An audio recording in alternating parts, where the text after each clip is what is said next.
అలాంటి ఈ ప్రక్రియ ఒకసారి గమనించినట్లయితే అదే ప్రక్రియలో భాగంగా ప్రతి 6 నెలలకు ఒకసారి టెండర్లు పిలిచే కార్యక్రమం జరుగుతుంది. టెండర్లలో ఎవరైనా క్వాలిఫై అయిన వాళ్ళు ఎవరైనా పార్టిసిపేట్ చేయొచ్చు. ఆ క్వాలిఫై అయిన వాళ్ళలో L1 ఎవరికైతే వస్తుందో, తక్కువ రేటు ఎవరైతే కోట్ చేస్తారో వాళ్ళకు న్యాచురల్గా టీటీడీ బోర్డు టెండర్ను అప్రూవ్ చేస్తుంది. ఇది ఒక రొటీన్ ప్రక్రియ. దీంట్లో గవర్నమెంట్కి సంబంధమే ఉండదు వాస్తవం చెప్పాలంటే. టీటీడీ బోర్డు అన్నది కూడా ఒక ప్రసిద్ధి కాంచిన బోర్డు. మామూలుగా దాంట్లో బోర్డులో సభ్యులు కూడా దేశం మొత్తం నుంచి కూడా దాంట్లో సభ్యత్వం తీసుకుంటారు. కేంద్ర మంత్రులు రికమెండేషన్ చేస్తారు టీటీడీ బోర్డుకు సంబంధించిన బోర్డు మెంబర్స్ను. చుట్టుపక్కల రాష్ట్రాల ముఖ్యమంత్రులు కూడా రికమెండ్ చేస్తారు టీటీడీ బోర్డుకు సంబంధించిన బోర్డు సభ్యత్వం కోసం. అంటే వాళ్ళ రాష్ట్రాలలో వాళ్ళు విశిష్టత ఉన్న వ్యక్తులనుగా భావించిన వాళ్ళు రికమెండ్ చేస్తారు. అటువంటి కూర్పుతో కూడిన టీటీడీ బోర్డు అది. అక్కడ ఉన్న వాళ్ళు ఎవరు కూడా తప్పు చేయాలనుకున్నా కూడా తప్పు చేయలేని పారదర్శక పద్ధతిలో టీటీడీలో ఓవర్ ది డికేడ్స్ సిస్టమ్స్ అన్నీ ఇవాల్వ్ అయి ఉన్నాయి. అక్కడ వచ్చే వాళ్ళు కూడా బోర్డు మెంబర్స్ కూడా ప్రసిద్ధిగాంచిన వ్యక్తులు. పారదర్శక విధానంతో దేవునికి ఇంకా ఎలా చేస్తే దేవునికి ఇంకా మంచి చేయాలి అని తాపత్రయంతో అక్కడ బోర్డు మెంబర్స్గా వాళ్ళు కూర్చొని నిర్ణయాలు తీసుకుంటారు. ఇవన్నీ నేను చెప్పేటివన్నీ ఏదైతే చెప్తా ఉన్నామో ఇవన్నీ కూడా మనందరికీ తెలిసిన విషయాలే, వాస్తవాలు. ఇక్కడ ఈ ప్రక్రియలో కూడా ఇదే మాదిరిగానే టెండర్లు పిలిచారు. 6 నెలలకు ఒకసారి పిలిచే ఈ టెండరింగ్ ప్రక్రియలో ఆ టెండర్లలో క్వాలిఫై అయిన వాళ్ళను L1గా ఎవరైతే వచ్చారో వాళ్ళను టెండర్స్ అప్రూవ్ చేసి వాళ్ళందరికీ కూడా ఇవ్వడం జరిగింది. ఆ టెండర్లలో అప్రూవ్ చేసిన వాళ్ళు ఒక్కరికే పూర్తిగా కూడా ఇచ్చే కార్యక్రమం కూడా జరగదు. వాళ్ళకు 65% మేరకు వాళ్ళకు ఆ మాదిరిగా ఇస్తారు.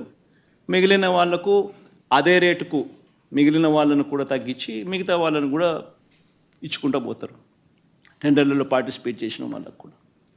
ఇది రొటీన్గా జరుగుతూ ఉన్న కార్యక్రమాలు దశాబ్దాలుగా. ఇదే మాదిరిగా సప్లై చేసే వాళ్ళు సప్లై చేస్తూ పోతున్నారు.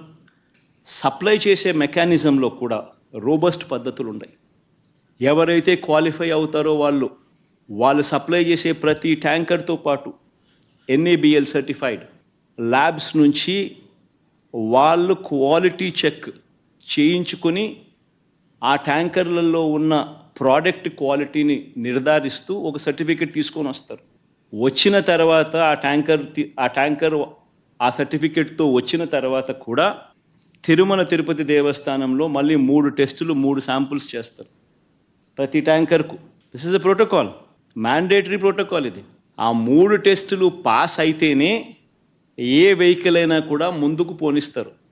ఆ 3 టెస్టులలో ఏ టెస్ట్ ఫెయిల్ అయినా కూడా అసలు వెహికల్ ముందుకు కూడా పోదు, తిరిగి వెనక్కి పంపించేస్తారు. ఈ ప్రక్రియ దశాబ్దాలుగా జరుగుతూ ఉంది. చంద్రబాబు నాయుడు గారి హయాంలో 2014 నుంచి 19 మధ్యలో 14 నుంచి 15 సార్లు చంద్రబాబు నాయుడు హయాంలో ఇలానే ట్యాంకర్లు వస్తే క్వాలిటీ లేదని రిజెక్ట్ చేశారు, వెనక్కి పంపించారు. 14 నుంచి 15 సార్లు. మంచిది. ఒక రోబస్ట్ ప్రక్రియ అన్నది ఒకటి ఉంది. తప్పులు ఎవడైనా చేయాలనుకుంటే తప్పులు చేసే అవకాశం లేని ఒక గొప్ప ప్రక్రియ ఒకటి తిరుపతిలో ప్రాక్టీస్లో ఉంది. సిమిలర్గా 2019 నుంచి 24 మధ్య వైఎస్ఆర్సీపీ రెజ్యూమ్లో కూడా 18 సార్లు ఇదే మాదిరిగానే రిజెక్ట్ చేసి వెనక్కి పంపించారు.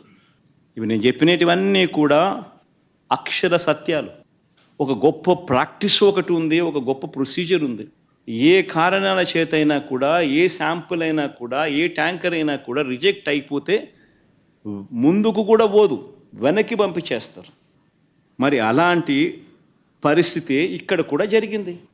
చంద్రబాబు నాయుడు గారు ముఖ్యమంత్రి అయిన తర్వాత ఈ టెండర్లలో సప్లై స్టార్ట్ అయింది. ఇప్పుడు వీళ్ళు టీటీడీ బోర్డు కూడా వీళ్ళైతే ఏదైతే ఫైనలైజ్ చేసినారో ఆ బోర్డు ఫైనలైజ్ చేసిన అప్రూవ్ చేసిన వాళ్ళు ఎప్పటి నుంచి సప్లై చేశారు? జూన్ 12వ తారీఖు నుంచి వాళ్ళు సప్లై చేశారు. అంటే అప్పటికి చంద్రబాబు నాయుడు గారి ప్రభుత్వం వచ్చింది.